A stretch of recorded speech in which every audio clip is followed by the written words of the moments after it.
Welcome, welcome my fruity writers, and in this episode we're going to unpeel the age-old mystery of how to hook your audience.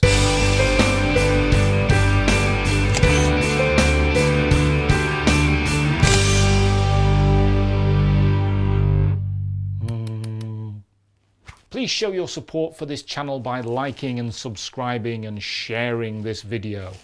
If you want more information and support and all sorts of other lovely little things for writers, then please visit www.clickimagination.com.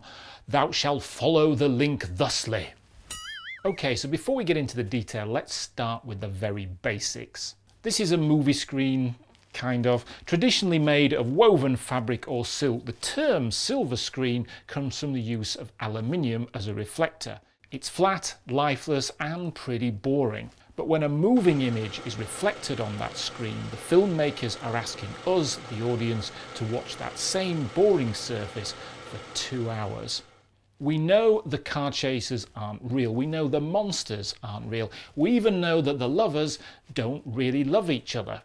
Mostly. So why do we watch? And more importantly, why do we care? What the eyes see is processed by the brain along with all the other senses. When the brain sees something, it tries to reconcile that image against previous experiences. This is called cognitive conflict. And yes, I did Google that. When we're engaged by a question for which we do not know the answer, we are intrigued. Stories connect us to that. It's fantasy and we crave it.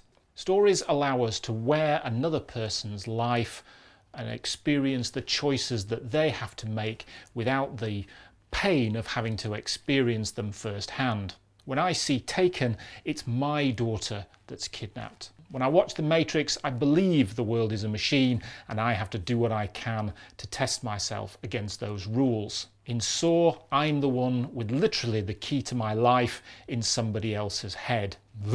These are choices I wouldn't want to make myself. This is why target audience and genre are so important, because you're playing on fantasy and you need to understand your audience in order to do that.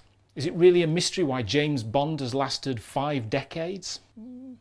Good kids movies either relate directly to kids or they awaken the child within us. Brilliant kids movies do both. When a kid plays with movie merchandise, they are in fact just reenacting that story as if they were one of those characters. And in reality, we're all big kids at heart. A car advert isn't about selling a car. I can't relate to plastic and metal. So adverts show people using those cars. They are selling the dream. This is empathy, and understanding how to use it in your movie script will elevate your story instantly. Create a world that people want to explore. Create a character that people want to be. Give them choices, impossible choices. Give them hell. Here's the first minute or so of an old BMW short film. It's written by Andrew Kevin Anderson, who did Seven, and it's directed by legendary filmmaker John Frankenheimer.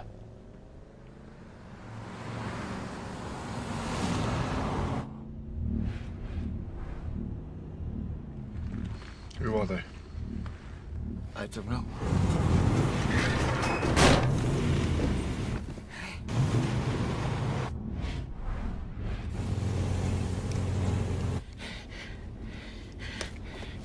What is he doing?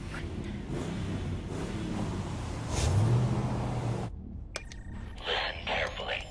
This is going to happen very quickly. If you deviate from my instructions, we will open fire. Your passenger is carrying $2 million in stolen, uncut diamonds. True? Go ahead. Ask him. The deal was no questions asked. Now, I will count backwards from 10, and then you will slow your vehicle. Is it true? And we will escort you to the side of the road. Nod your head if you understand me. Please. I'm not getting killed for your merchandise. Listen to me. We're gonna give them what they want. 10, You don't go through customs with 2 million in diamonds 9, in your suitcase. 8, I swallow them.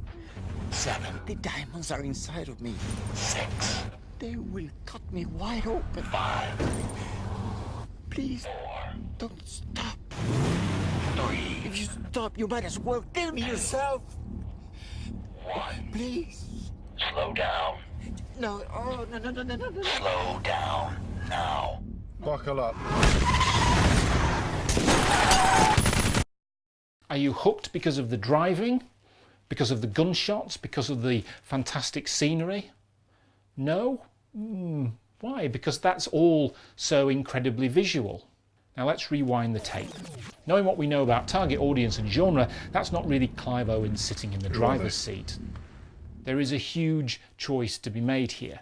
What would you do? We have a character we can relate to and we're emotionally engaged with their decisions. Deviate from my instructions, we will open fire. That's a hook. As everyday people, we would choose the easy road. We would pull over, we'd call the police, we'd call the AA, we'd call anybody. But no, this character is forced with a choice that we would never ever want to have to make. It's that cognitive conflict thing again. This principle has to kick in early and then also be repeated throughout the film. Next time you watch a film that you love, try and break it down really mechanically and understand at what point were you hooked and why. Why did you invest in that character? Why were you so interested in that world, the hero, and the choices that they had to make? Please show your support for this channel by liking and subscribing and also sharing. Don't be afraid to tell all your friends. Splendido. Look forward to seeing you in the next video.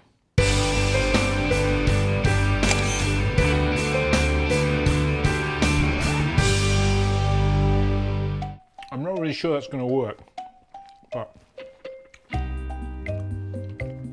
if it does, then it should look as if I've kind of regurgitated a full banana. If it's gone wrong, then it might look a bit rude. Sorry.